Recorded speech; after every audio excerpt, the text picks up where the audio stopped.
सबसे पहले मैं जेएनयू के तमाम लोगों को, चाहे वो स्टूडेंट हो, चाहे वो कर्मचारी हो, चाहे वो टीचर हो, चाहे वो सिक्योरिटी गार्ड हो, हम चाहे वो दुकानदार हो या दुकान में काम करने वाले मजदूर हो, मैं तमाम लोगों को अपना क्रांतिकारी इस्तकबाल करता हूं।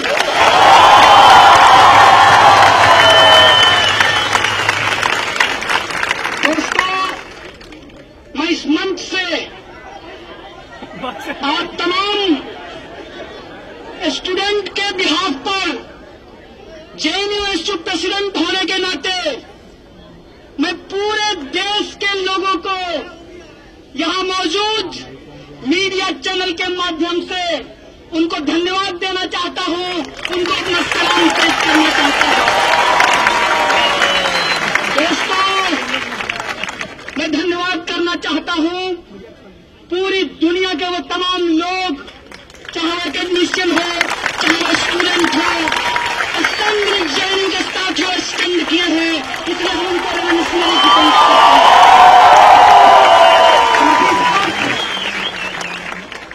वो तमाम लोग, चाहे वो मीडिया के लोग हो, चाहे वो सिविल सोसाइटी के लोग हो, चाहे वो पॉलिटिकल लोग हो, चाहे वो नॉन पॉलिटिकल लोग हो, वो तमाम लोग आज जो इस जेएनयू को बचाने की लड़ाई के साथ खड़े हैं, जो रोहित वेमुला को न्याय दिलाने के लिए खड़े हैं, उनको मैं लाल सलाम पेश करता हूं, उनको धन्यवाद देना चाहता हूं। और मैं विशेष रूप से धन्यवाद देना चाहता हूं इस देश के बड़े बड़े महानुभाव जो पार्लियामेंट में बैठकर क्या सही है, क्या गलत है, इसको वो तय करने का दावा कर रहे हैं। उनको धन्यवाद, उनकी पुलिस को धन्यवाद, और मीडिया के उन चैनलों को भी धन्यवाद देना चाहता हूं।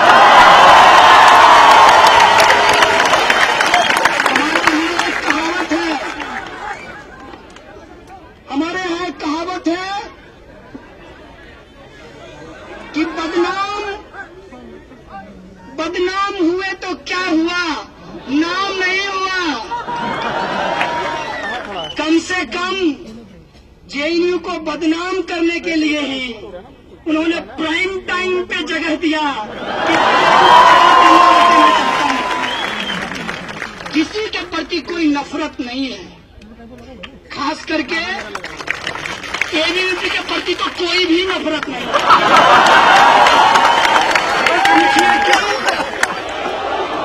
वो इसलिए कि हमारे कैंपस का जो एबीवीपी है वो दरअसल बाहर के एबीवीपी से ज्यादा रेशनल है।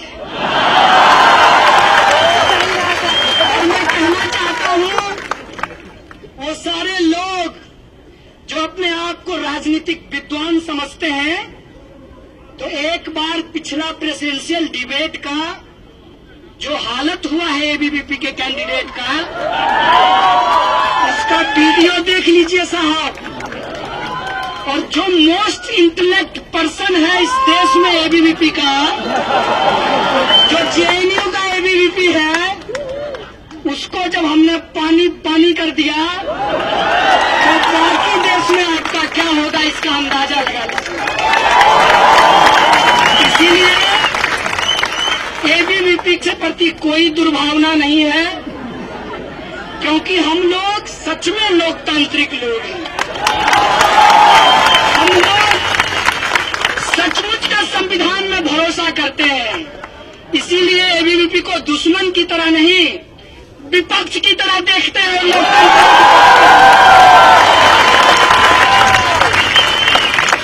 मेरे दोस्त, मैं तुम्हारा वीच हंटिंग नहीं करूंगा, क्योंकि शिकार भी उसका किया जाता है जो शिकार करने के लायक है। मुझे लगता है कि ये जो तमाम प्रक्रिया हुई है, मैं पहली बार कसम से ये उस कहावत की तरह नहीं है कि सावन में पैदा हुआ और भादों का बार देखकर कहा हो कि इसी बार नहीं देखी। सच में कह रहा हूं, जेएनयू ने जो दिखाया है, जेएनयू जिस तरीके से खड़ा हुआ है इस देश के अंदर, सही को सही और गलत को गलत कहने के लिए हम जेएनयू को सैल्यूट करना चाहते हैं। और मजेदार बात यह है कि ये स्पॉन्टेनियस है, और ये बात मैं इसलिए कह रहा हूं क्योंकि उनका सब कुछ प्लान्ड था, हमारा सब कुछ स्पॉन्टेनियस है। इस देश के संविधान में, इस देश के कानून में और इस देश की न्याय प्रक्रिया में भरोसा है। इस बात का भी भरोसा है कि बदलाव ही सत्य है और बदलेगा। हम बदलाव के पक्ष में खड़े हैं और यह बदलाव होकर पूरा भरोसा है अपने संविधान पर, पूरे तरीके से खड़ा होते हैं अपने संविधान के उन तमाम धाराओं को लेकर जो प्रस्तावना में कहा गया है। समाजवाद, धर्मनिरपेक्षता, समानता, इसके साथ खड़े हुए हैं। सवाल पूछ रहा था, मैं कहना चाहता हूं कि मैं आज भाषण नहीं दूंगा, आज मैं सिर्फ अपना अनुभव आपको बताऊंगा, क्योंकि पहले पढ़ता ज्यादा था, सिस्टम को झेलता कम था। इस बार पढ़ा कम है, झेला ज्यादा है। इसीलिए जो कहूंगा, जेएनयू में लोग ज्यादा रिसर्च करते हैं, प्राइमरी डेटा है भाई साहब, फर्स्ट हैंड इंफॉर्मेशन है। तो पहली बात यह है कि जो प्रक्रिया न्यायालय के अधीन है उसके ऊपर मुझे कुछ नहीं कहना है। सिर्फ एक बात कहा है, और इस देश की तमाम वो जनता जो सच में संविधान से प्रेम करती है, जो बाबा साहब के सपनों को सच करना चाहती है, वो इशारों ही इशारों में समझ गया होगा कि हम क्या कह रहे हैं। जो मामला सब जुडिस है उस पर मुझे कुछ नहीं कहना है। प्रधानमंत्री जी ने ट्वीट किया है, कहा है सत्यमेव जयते। मैं भी कहता हूं प्रधानमंत्री जी, आपसे भारी वैचारिक मतभेद है, लेकिन सत्यमेव जयते चूंकि आपका नहीं, इस देश का है, इस संविधान का है, मैं भी कहता हूं सत्यमेव जयते। और सत्य की जय होगी। और इस लड़ाई में वो तमाम लोग जो शामिल हैं, उनको एक बात बस कहते हुए अपना अनुभव आपसे शेयर करूंगा। बस वो एक बात यह है कि ये मत समझिएगा कि कुछ स्टूडेंट के ऊपर एक पॉलिटिकल टूल की तरह सेडिशन का इस्तेमाल किया गया है। इसको ऐसे समझिएगा कि मैं ये बात अक्सर बोला हूं अपने भाषणों में। हम लोग गांव से आते हैं, मेरे परिवार से भी शायद आप लोग मुखातिब हो चुके हैं। तो हमारे यहाँ रेलवे स्टेशन पे, जिसको स्टेशन कहा जाता है, वहां पर जादू का खेल होता है। जादूगर दिखाएगा जादू, बेचेगा अंगूठी, मनपसंद अंगूठी, और जिसकी जो इच्छा है वो अंगूठी पूर्ण कर देगी, ऐसा जादूगर कहता है। इस देश के भी कुछ नीति निर्माता हैं, वो कहते हैं काला धन आएगा, हर हर मोदी, महंगाई कम होगी, बहुत हो गई, सही मत सही है, अब की बार ले आइए, सबका साथ सबका विकास। वो सारे जुमले आज लोगों के जहन में हैं। हालांकि हम भारतीय लोग भूलते जल्दी हैं, लेकिन इस बार का तमाशा इतना बड़ा है कि भूल नहीं पा रहे हैं। तो कोशिश ये है कि उन जुमलों को भुला दिया जाए, और ये जुमलेबाज कर रहे हैं। और उसको कैसे भुलाया जाए? तो ऐसा करो, इस देश के तमाम जो रिसर्च फेलो हैं उनका फेलोशिप बंद कर दो। लोग क्या करने लगेंगे? कहेंगे फेलोशिप दे दीजिए, फेलोशिप दे दीजिए। फिर कहेंगे कि अच्छा ठीक है, जो 5,000 और 8,000 देता था वही कंटिन्यू रहेगा। मतलब बढ़ाने का मामला गया। बोलेगा कौन? जेएनयू। तो जब आपको गालियां पड़ रही है, चिंता मत कीजिएगा, जो कमाए हैं वही खा रहे हैं आप लोग। इस देश में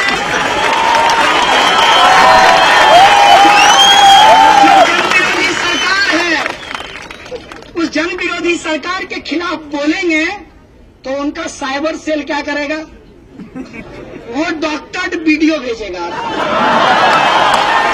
वो आपको गालियां भेजेगा, और वो गिनेगा कि आपके डस्टबिन में कितना कॉन्डोम है। लेकिन ये बहुत गंभीर समय है, इसीलिए इस गंभीर समय में हम लोगों को गंभीरता से कुछ सोचने की जरूरत है कि जेएनयू पे हमला एक नियोजित हमला है, इस बात को आप समझिए। और ये नियोजित हमला इसलिए है कि आप ऑक्यूपाई यूजीसी मूवमेंट को डिलेजिटिमेट करना चाहते हैं। ये नियोजित हमला इसलिए है कि आप रोहित वेमुला के जस्टिस के लिए जो लड़ाई लड़ी जा रही है, उस लड़ाई को आप खत्म करना चाहते हैं। आप जेएनयू का मुद्दा इसलिए प्राइम टाइम पे चला रहे हैं माननीय एक्स-आरएसएस, क्योंकि आप इस देश के लोगों को भुला देना चाहते हैं कि मौजूदा प्रधानमंत्री ने 15 लाख रुपया उनके अकाउंट में आने की बात कही थी। लेकिन एक बात मैं आपको कह देना चाहता हूं, जेएनयू में एडमिशन पाना आसान नहीं है, तो जेएनयू के लोगों को भुला देना भी आसान नहीं है। आप अगर चाहते हैं कि हम भुला देंगे, तो हम आपको बार बार याद करा देना चाहते हैं कि इस देश की सत्ता ने जब जब अत्याचार किया है, जेएनयू से बुलंद आवाज आई है, और हम उसी को दोहरा रहे हैं, और हम सत्ता को याद करा रहे हैं। तुम हमारी लड़ाई को डाइल्यूट नहीं कर सकते। क्या कह रहे हैं? एक तरफ देश के सीमाओं पे नौजवान मर रहे हैं, मैं सैल्यूट करना चाहता हूं उनको जो लोग सीमा पे मर रहे हैं। मेरा एक सवाल है, जेल में मैंने एक बात सीखी है कि जब लड़ाई विचारधारा की हो तो व्यक्ति को बिना मतलब का पब्लिसिटी नहीं देना चाहिए। इसीलिए मैं उस लीडर का नाम नहीं लूंगा। बीजेपी के एक नेता ने लोकसभा में कहा कि नौजवान सीमा पे मर रहे हैं। मैं पूछना चाहता हूं कि वो आपका भाई है, या फिर इस देश के अंदर जो करोड़ों किसान आत्महत्या कर रहे हैं, जो रोटी उगाते हैं हमारे लिए, और उन नौजवानों के लिए जो उस नौजवान के पिता भी हैं, उसके बारे में तुम क्या कहना चाहते हो? वो उस देश के शहीद हैं। हम पूछना चाहते हैं, सवाल पूछना चाहते हैं कि जो किसान खेत में काम करता है, मेरा बाप, मेरा ही भाई फौज में भी जाता है और वही मरता है, और तुम ये बाइनरी बना करके देश के अंदर एक झूठा डिबेट मत खड़ा करो। जो देश के लिए देश के अंदर भी मरते हैं, देश की सीमा पर भी मरते हैं। हमारा सवाल है कि तुम पार्लियामेंट में खड़ा होकर किसके खिलाफ राजनीति कर रहे हो? वो जो मर रहे हैं उनकी जिम्मेवारी कौन लेगा? लड़ने वाले लोग जिम्मेवार नहीं हैं, लड़ाने वाले लोग जिम्मेवार हैं। और एक कविता की एक पंक्ति मुझे याद आ रही है, शांति नहीं तब तक जब तक सुखभाग न सबका सम होगा। नर का सम है, इसलिए मैंने जेएनयू में जेंडर सेंसिटिव होते हुए सबका कर दिया है। शांति नहीं तब तक जब तक सुखभाग न सबका सम होगा, नहीं किसी को बहुत अधिक और नहीं किसी को कम होगा। इसीलिए युद्ध के लिए जिम्मेवार कौन है, कौन लड़ाता है लोगों को, कैसे मर रहे हैं मेरे पिताजी और कैसे मर रहा है मेरा भाई, हम पूछना चाहते हैं ये बाइनरी बनाने वाले प्राइम टाइम के 2 टकिए स्पीकरों से।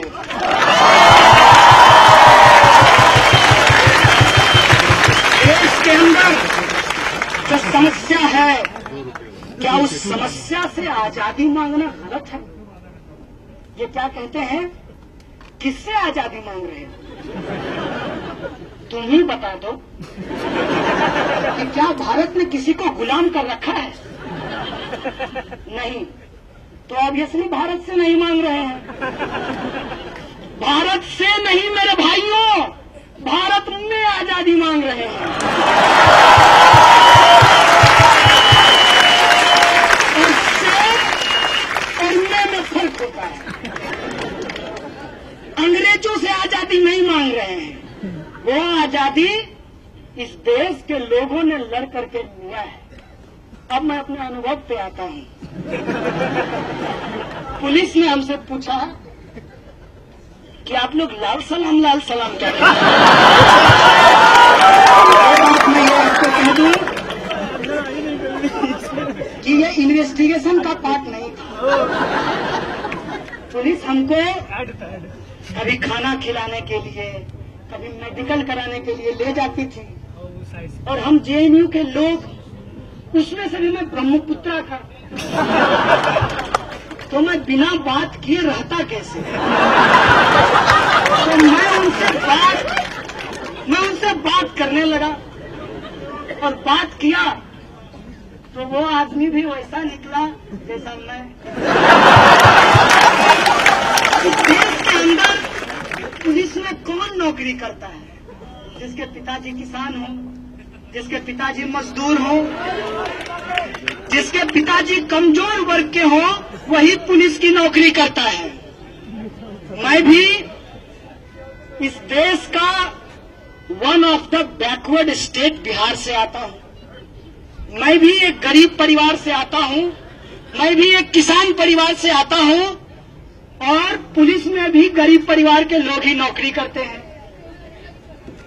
मैं कांस्टेबल, हेड कांस्टेबल और इंस्पेक्टर तक की बात कर रहा हूं। आईपीएस साहब से मेरा ज्यादा इंटरेक्शन नहीं है। तो वो जो सिपाही था उससे बातचीत हुई, और जो भी मैं अनुभव कहूंगा वो बस बातचीत का हिस्सा है। उसने पूछा कि लाल सलाम क्या है? हमने कहा लाल मतलब क्रांति, सलाम मतलब क्रांति को सलाम।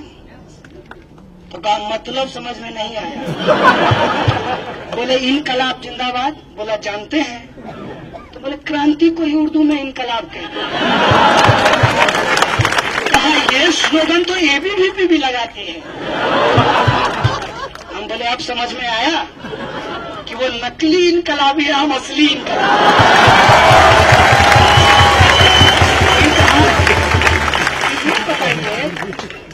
कि आप लोगों को बहुत सस्ता सब कुछ जेएनयू में मिला है।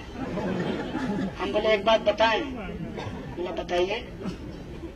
बोले आपके साथ ऐसा क्यों नहीं हुआ कि आपका अभी जो हालत है, क्योंकि वो 18 घंटे ड्यूटी करता था, मैंने देखा उसको, और आपको ओवर टाइम मिलता है? बोला नहीं। तो बोले कहाँ से लेते हैं? बोला यही होता है ना जिसको आप करप्शन कहते हैं। बोले अच्छा, तो जितना भत्ता मिलता है अब वर्दी के लिए उनको 110 रुपया मिलता है। इतने में तो आप बताइए अंडर गारमेंट्स ना आए वर्दी। ये बात में खुद सिपाही बोल रहे हैं। हमने कहा इसी से तो आजादी चाहते हैं, भुखमरी से, भ्रष्टाचार से।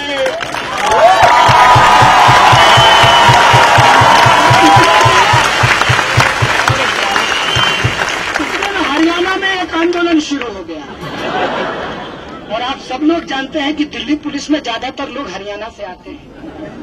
मैं उनको बहुत सैल्यूट करता हूं क्योंकि वो लोग बहुत मेहनती लोग होते हैं। तो हमने कहा ये आरक्षण, बोला जातिवाद बहुत खराब है। हम बोले इसी जातिवाद से तो आजादी चाहते हैं जिससे।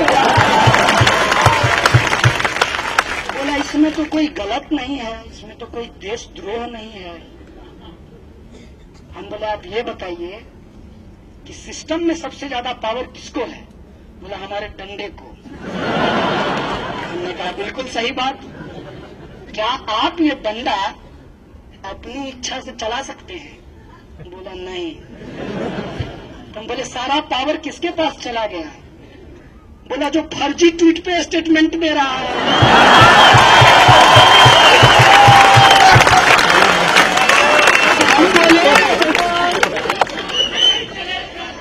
हम बोले हम इसी फर्जी ट्वीट करने वाले जो संघी लोग हैं उनसे आजादी चाहते हैं।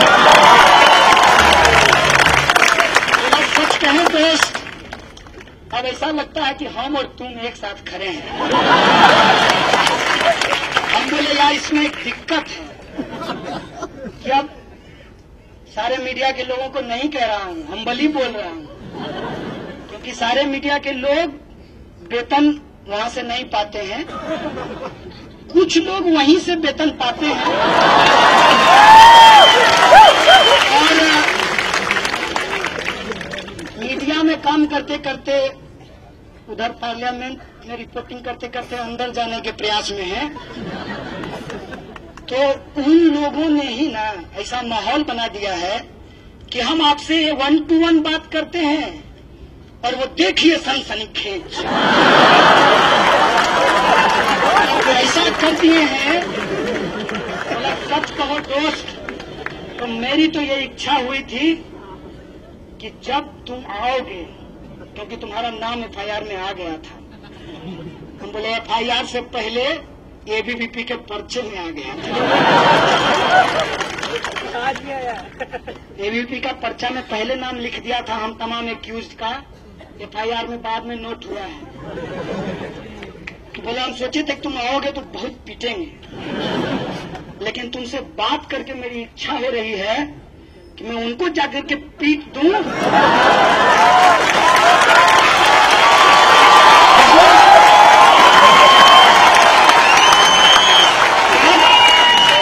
बहुत गंभीर बात कहा है उसने, और मैं इस पे ध्यान दिलाना चाहता हूं मीडिया के माध्यम से पूरे मुल्क के लोगों को। सिपाही ने, जो मेरी तरह एक आम परिवार का लड़का है, जो मेरी तरह PhD वो भी करना चाहता था, लेकिन उसको JNU नहीं मिला, जो मेरी तरह इस देश की व्यवस्था को समझकर लड़ाई को लड़ना चाहता था, साक्षर और शिक्षित का फर्क समझना चाहता था, आज पुलिस की नौकरी कर रहा है। यहाँ JNU खड़ा होता है, इसीलिए आप JNU के आवाज को दबाना चाहते हैं कि एक कमजोर आदमी PhD ना कर सके, क्योंकि शिक्षा जो बेची जा रही है वहां पे लाखों रुपया देने के लिए उसके पास फीस नहीं होगा, इसलिए वो PhD नहीं करेगा। इसलिए आप बंद करना चाहते हैं उन तमाम आवाज को जो यूनाइट हो सकता है, चाहे वो सीमा पे खड़ा हो, चाहे खेत में अपनी जान दे रहा हो, या JNU में आजादी के लिए संघर्ष कर रहा हो। आप उस आवाज को मिलने नहीं देना चाहते हैं। मैं आपको कहना चाहता हूं कि बाबा साहब ने कहा था कि राजनीतिक लोकतंत्र से काम नहीं चलेगा, हम सामाजिक लोकतंत्र स्थापित करेंगे। इसीलिए हम बार बार संविधान की बात करते हैं, और लेनिन ने कहा है democracy is indispensable to socialism. इसीलिए हम डेमोक्रेसी की बात करते हैं, इसीलिए हम फ्रीडम ऑफ एक्सप्रेशन की बात करते हैं, इसीलिए हम इक्वलिटी की बात करते हैं, हम इसीलिए सोशलिज्म की बात करते हैं कि एक चपरासी का बेटा और एक राष्ट्रपति का बेटा एक स्कूल में पढ़ाई कर सके।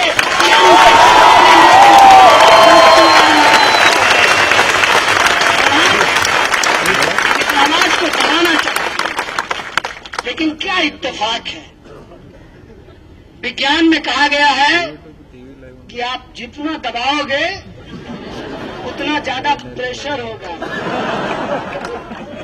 लेकिन इनको विज्ञान से कोई लेना देना नहीं है, क्योंकि विज्ञान पढ़ना एक बात है, वैज्ञानिक होना बहुत दूसरी बात है। तो वो लोग जो वैज्ञानिक सोच इस देश में रखते हैं, अगर उनके साथ संवाद स्थापित किया जाए तो इस मुल्क के अंदर जो आजादी हम मांग रहे हैं, भूखमरी और गरीबी से, शोषण और अत्याचार से, दलितों, आदिवासियों, महिलाओं और अल्पसंख्यकों के अधिकार के लिए, वो आजादी हम लेकर रहेंगे। और वो आजादी इसी संविधान के द्वारा, इसी संसद के द्वारा और इसी न्यायिक प्रक्रिया के द्वारा हम सुनिश्चित करेंगे। इस मुल्क में ये हमारा सपना है, यही बाबा साहब का सपना था, यही साथी रोहित का सपना है। देखो, एक रोहित को मारे हो, उस कंटिन्यूएशन में जिस आंदोलन को तुम दबाना चाहे थे, वो आंदोलन कितना बड़ा बनकर के उभरा है, कितना बड़ा बनकर के एक बात और है, अपने जेल के अनुभव से कहना चाहता हूं कि हम जेएनयू के लोग, और ये मेरा सेल्फ क्रिटिसिज्म है, अगर आप लोगों को भी अपना सेल्फ क्रिटिसिज्म लगे, इसको मानिएगा जरूर। हम जेएनयू के लोग सभ्य शालीन तरीके से बात तो करते हैं, लेकिन बहुत ही भारी टर्मोलॉजी में बोलते हैं। और ये बात इस देश के आम लोगों को समझ में नहीं आता। उनका दोष नहीं है, वो ईमानदार, नेक, समझदार लोग हैं। आप ही उनके लेवल पे लाकर के चीजों को नहीं रखते हैं। और उनके पास पहुंचता क्या है? उनके पास पहुंचता है, जल्दी फॉरवर्ड करो, मनोकामना पूरा होगा। जल्दी फॉरवर्ड करो, मनोकामना पूरा होगा। ज्यादा से ज्यादा ग्रुप में भेज दो। अब नो मोर देखते हैं, OLX पे बेचते हैं। ये जो बेचने की मानसिकता बनाई गई है इस देश के अंदर, उसके साथ हमको संवाद स्थापित करना है। और मैं जेल के अनुभव से कहना चाहता हूं कि मुझे जेल में 2 बाउल मिला। एक का कलर कटोरी, एक का कलर ब्लू था और दूसरे का कलर लाल था। मैं उस कटोरी को देखकर बार बार ये सोच रहा था कि मुझे डेस्टिनी पे तो कोई भरोसा नहीं है, भगवान को भी नहीं जानते हैं, लेकिन कुछ अच्छा इस देश में होने वाला है कि एक साथ लाल और ब्लू कटोरी है, एक प्लेट, और वो प्लेट मुझे भारत की तरह दिख रहा था और वो ब्लू कटोरी मुझे अम्बेडकराइट मूवमेंट लग रहा था।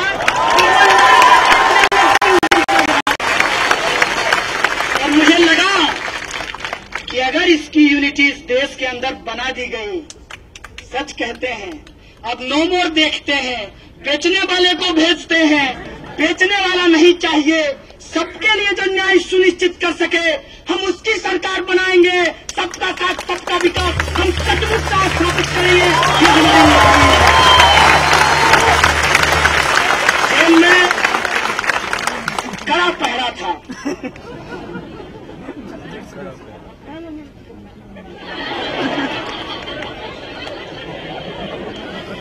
लाए हैं आपके लिए,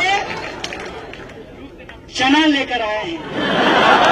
और एक कहावत है, जब तक जेल में चना रहेगा, आना जाना लगा रहेगा। हालांकि बहुत देर हो गया है जेएनयू के लिए, बहुत दिनों के बाद जेएनयू के स्टूडेंट को जेल भेजा गया है, काफी लंबे समय के बाद। क्योंकि काफी लंबे समय के बाद एक मजेदार बात बता देता हूं, जो उससे जुड़ा हुआ है। आज माननीय प्रधानमंत्री जी का आदरणीय बोलना पड़ेगा ना,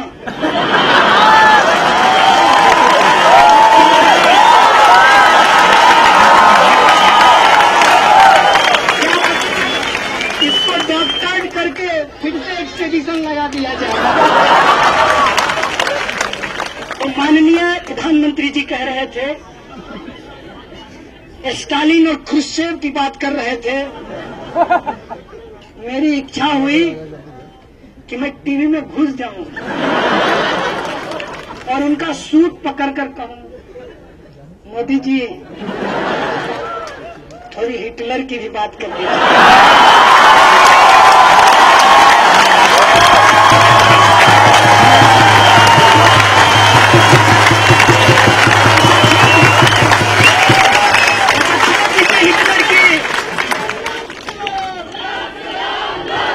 छोड़ दीजिए हिटलर की, मुसोलिनी की बात कर दीजिए, जिसकी काली टोपी लगाते हैं,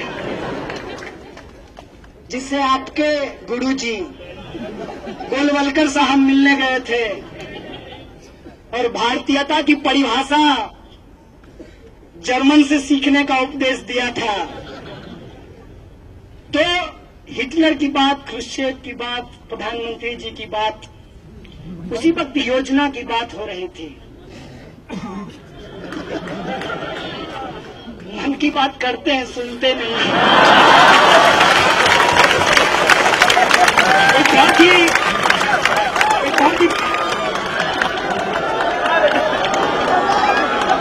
बहुत ही पर्सनल चीज है।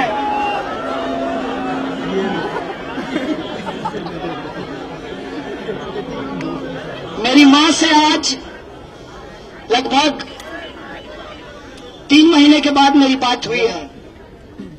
मैं जब भी जेएनयू में रहता था, मैं घर बात नहीं करता था। जेल जाके एहसास हुआ कि बराबर बात करनी चाहिए। आप लोग भी करते रहिएगा अपने घर वाले से। तो मैंने अपने माँ को कहा कि तुमने मोदी पे बड़ा अच्छा चुटकी लिया। तो मेरी माँ बोली कि नहीं, वो मैंने चुटकी नहीं लिया। चुटकी तो वो लोग लेते हैं, हंसना हंसाना उनका काम है। हम तो अपना दर्द बोलते हैं, जिनको समझ में आती है वो रोते हैं, जिनको समझ में नहीं आती वो हंसते हैं। उसने कहा कि मेरा दर्द है, इसलिए मैंने कहा था कि मोदी जी भी किसी की माँ का बेटा है। मेरे बेटे को देशद्रोह के आरोप में फंसा दिया है। तो कभी मन की बात करते हैं, कभी माँ की भी बात कर लें। मेरे पास कोई शब्द नहीं था उसको कहने के लिए, क्योंकि इस देश के अंदर जो हो रहा है उसमें बहुत ही खतरनाक प्रवृत्ति है। इसीलिए मैं किसी एक पार्टी की बात नहीं कर रहा, इसीलिए मैं एक मीडिया चैनल की बात नहीं कर रहा, इसीलिए मैं सिर्फ सैनिकों की बात नहीं कर रहा, मैं सच में पूरे देश की बात कर रहा हूं। कैसा देश होगा जिस देश में देश के लोग ही नहीं होंगे? आप सोचिए, जेएनयू के पक्ष में अगर जो लोग खड़ा हुए हैं उनको बार बार सैल्यूट करने की जरूरत है, क्योंकि वो इस बात को समझ रहे हैं कैसे लोग आते हैं जेएनयू में। यहां पर 60% लड़कियां पढ़ती हैं। एकमात्र संस्थान, मैं दावे के साथ कह सकता हूं, तमाम कमियों के बावजूद जेएनयू एकमात्र ऐसा संस्थान है जो रिजर्वेशन पॉलिसी को लागू करता है। और जहां लागू नहीं करता वहां लागू कराने के लिए हम लोग लड़ते हैं, संघर्ष करते हैं। यहाँ जो लोग आते हैं, ये बात मैंने आज तक आप लोगों को नहीं कहा होगा और आप लोगों को मालूम भी नहीं चला होगा कि मेरा परिवार 3000 रुपए में चलता है। क्या मैं पीएचडी कर सकता हूं किसी बड़ी बड़ी यूनिवर्सिटी में? और इस तरीके से जेएनयू पे जब हमला किया जा रहा है और जो लोग इसके पक्ष में खड़ा हो रहे हैं, मुझे कोई संगति नहीं है किसी राजनीतिक पार्टी से, क्योंकि मेरी अपनी एक विचारधारा है, लेकिन जो लोग खड़ा हो रहे हैं उनको भी देशद्रोही कहा जा रहा है। सीताराम येचुरी को भी मेरे साथ देशद्रोह के केस में डाल दिया। राहुल गांधी को मेरे साथ देशद्रोह के केस में डाल दिया, डी राजा को देशद्रोह के केस में डाल दिया, और जो मीडिया के लोग केजरीवाल को डाल दिया। जो लोग मीडिया के लोग जो जेएनयू के पक्ष में बोल रहे हैं, दरअसल वो जेएनयू के पक्ष में नहीं बोल रहे हैं, वो सही को सही और गलत को गलत बोल रहे हैं,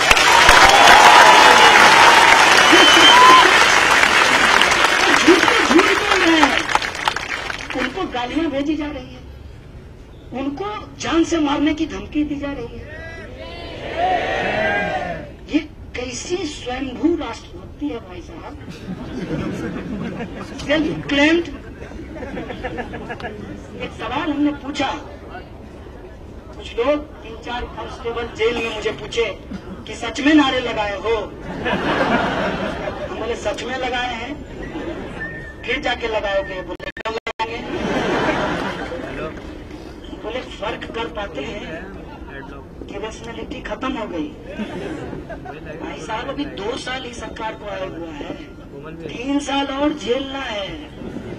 इतनी जल्दी यह देश अपनी पर्सनैलिटी लूज नहीं कर सकता है, क्योंकि इस देश के 69% लोगों ने उस मानसिकता के खिलाफ वोट दिया है। इस बात को डेमोक्रेसी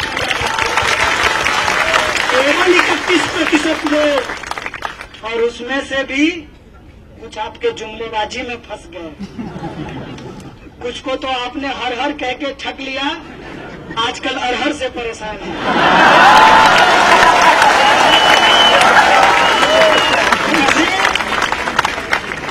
आप अपनी हमेशा के लिए जीत मत समझिए। और यह बात सच है कि 100 बार झूठ को झूठ कहते हैं तो वो सच हो जाता है, लेकिन ये झूठ के साथ होता है, सच के साथ नहीं होता। क्या 100 बार हम सूरज को चंद्रमा चंद्रमा कहेंगे तो वो चंद्रमा हो जाएगा, वो सूरज ही रहेगा। 1000 बार कह लीजिए, आप झूठ को ही झूठ बना सकते हैं, आप सच को झूठ नहीं बना सकते। और यह जो आपकी साजिश है, इनका ध्यानाकर्षण प्रस्ताव जैसे लोकसभा में ये लाते हैं, बाहर में, लोकसभा के बाहर देश में ध्यान भटकाओ प्रस्ताव इनका चलता है। जनता के जो वाजिब सवाल हैं उनसे लोगों को भटका दिया जाए, लोगों को फंसा दिया जाए, किसमें नया नया एजेंडा है। इधर ऑक्यूपाई यूजीसी चल रहा था, साथी रोहित की हत्या हो गई।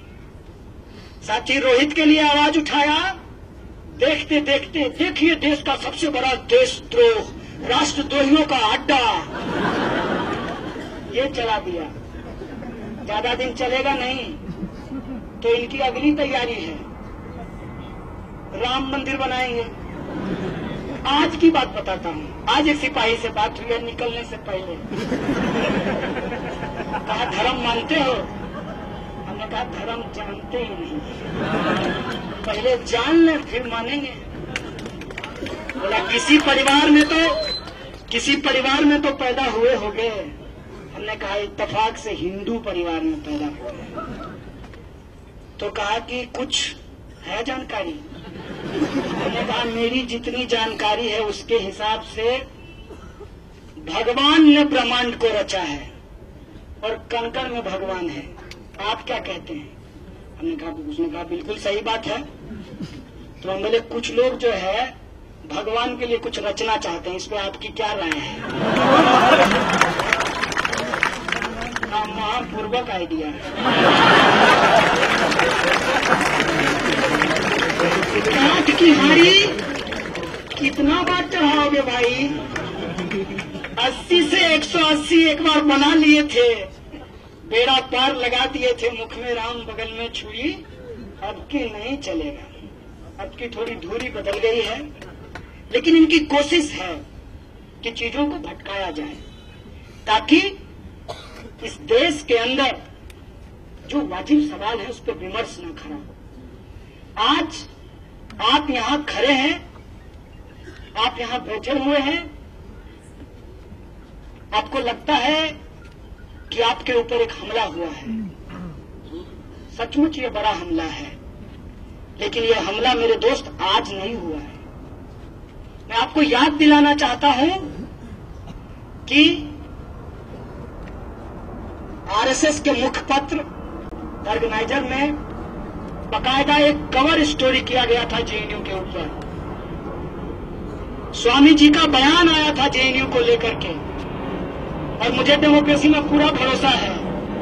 अगर एबीवीपी के मेरे दोस्त सुन रहे हैं तो मेरा सादर अनुरोध है उनसे, एक बार स्वामी जी को ले आइए, आमने सामने विमर्श कर लेते हैं। अगर तार्किक तरीके से, कुतर्क से नहीं, अगर तार्किक तरीके से वो साबित कर देंगे कि जेएनयू को 4 महीने के लिए बंद कर देना चाहिए, तो मैं उनकी बात पे सहमत हो जाऊंगा। अगर नहीं तो मैं उनसे आग्रह करूंगा, जैसे पहले देश से बाहर थे फिर चले जाइए देश का। इस तरीके से हमला किया जाता है। तो मजेदार बात मैं आपको बताऊं, शायद आप लोग कैंपस के अंदर थे तो उन चीजों को देख नहीं पाए। कितना प्लानिंग था, पूरा प्लान, डे 1 से प्लान था। इतना भी दिमाग नहीं लगाते हैं मेरे दोस्त। यहाँ के जो एबीवीपी का दोस्त नहीं है, बाहर का एबीवीपी है, कि पोस्टर तक नहीं बदलता है। जो प्रोटेस्ट जिस हैंडबिल के साथ, जिस तख्ती के साथ हिंदू क्रांति सेना करता है, वही प्रोटेस्ट उसी तख्ती के साथ एबीवीपी करता है। वही प्रोटेस्ट, वही कंटेंट, उसी डिजाइन के साथ quote end quote ex army man march करते हैं। इसका मतलब है कि सबका प्रोग्राम नागपुर में तय हो रहा है। ये कोई स्पॉन्टेनियस प्रोग्राम नहीं है मेरे दोस्त। मोटी मोटी एक बात है, और वो बात है इस मुल्क के अंदर जो आवाज है संघर्ष की, उसको दबाना। मोटी मोटी बात है कि इस देश के लोगों के सामने जो उसके जीवन के बुनियादी सवाल हैं, उससे जनता के ध्यान को भटकाना। और मोटा मोटा सवाल है कि इस जेएनयू कैंपस के अंदर जो लड़ने वाले लोग हों, चाहे वो अनिर्बान हो, चाहे वो उमर हो, चाहे अनंत हो, आशुतोष हो, चाहे नकलिया हो, चाहे आप सब में से कोई हो, उसको देशद्रोही पता करके जेएनयू की आवाज को दबाना, जेएनयू को डिलेजिटिमेट करना, इस संघर्ष को खत्म करना। लेकिन हम उनको कहना चाहते हैं कि इस संघर्ष को तुम दबा नहीं पाओगे। तुम जितना दबाओगे हम उतना खड़ा होंगे।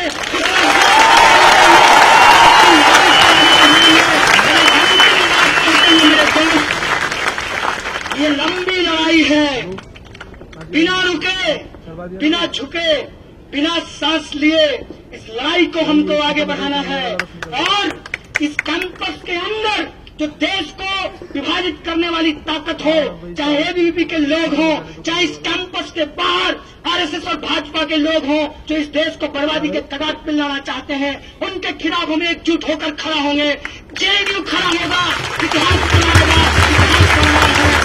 और जो लड़ाई ऑक्युपाई यूबीसी मूवमेंट के दौरान छेड़ी गई, जो लड़ाई साथी रोहित वेमुला ने छेड़ा है, और जो लड़ाई आप लोगों ने छेड़ा है, इस देश के अंदर अमन पसंद, प्रगति पसंद लोगों ने छेड़ा है, उस लड़ाई को हम लड़ेंगे, जीतेंगे, यही हमारा विश्वास है। और इन्हीं शब्दों के साथ एक बार फिर से आप तमाम लोगों को शुक्रिया अदा करते हुए, वो तमाम लोग जो इस लड़ाई में शामिल हुए हैं, उसमें आप लोगों को शरीक बने रहिए, इस बात की अपील करते हुए अपनी बात को खत्म करूंगा। शुक्रिया। इंकलाब जिंदाबाद, छात्र एकता जिंदाबाद।